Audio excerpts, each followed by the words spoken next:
Family card করা হবে। আমাদের ফ্যামিলি কার্ডে আপনারা প্রত্যেক মাসে ধরেন 20,000 টাকা মোবাইল নাম্বার জানেন। তারেক রহমান বুঝেছে প্রত্যেকটা বাড়ি একটা করে ফ্যামিলি কার্ড দেবে। ফ্যামিলি কার্ড মানে একটা করে কার্ড তৈরি করে দেবে, সেই কার্ডে 7 থেকে 8,000 করে টাকা যতদিন বাঁচবো ততদিন প্রত্যেক মাসে মাসে পেয়ে যাবো। ভাতা ভাতা প্রত্যেক বাড়ি একটা একটা করে মহিলাদের ফ্যামিলি কার্ডের একটা ব্যবস্থা আছে ভাতা, সেখানে মাসে মাসে 7,000 করে তারও বেশি পাইতে পারো। বিএনপি ক্ষমতায় গেলে ফ্যামিলি কার্ড দেওয়ার জন্য প্রত্যেক কার্ডের বিপরীতে 2 থেকে 2,500 টাকা করে আমরা বরাদ্দ করবো। কার্ড হলো ফ্যামিলি কার্ড। এই যে এরকম একটা নমুনা, এরকম 50 লক্ষ কার্ড দিব। এটা যদি প্রত্যেক মাসে 50 লক্ষ থেকে 1 কোটি পরিবারকে আমরা রাষ্ট্রের পক্ষ থেকে সরকারি একটা সাহায্য বা প্রণোদনা আমরা পাঠাবো। তার সাথে তারেক রহমান ইতিমধ্যে ঘোষণা করেছেন বাংলাদেশের 50 কোটি লোকেরকে ফ্যামিলি কার্ড দেওয়া হবে।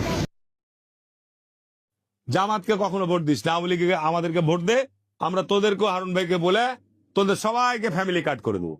তারেক রহমান বলেছে আমরা এইটা বাংলাদেশের 2 কোটি ফ্যামিলি, 2 কোটি কার্ড পর্যায়ক্রমে সবকে দিবে। ফ্যামিলি কার্ড দেখছেন, এই ফ্যামিলি কার্ড এই ভবিষ্যতে বিএনপি ক্ষমতায় গেলে 50 লক্ষ ফ্যামিলি কার্ড তারেক রহমান সাহেব দেবেন। এই পরিবারের 50 লক্ষ পরিবার বিএনপি ক্ষমতা আসার 6 মাসের মধ্যে 50 লক্ষ পরিবারকে দেবে।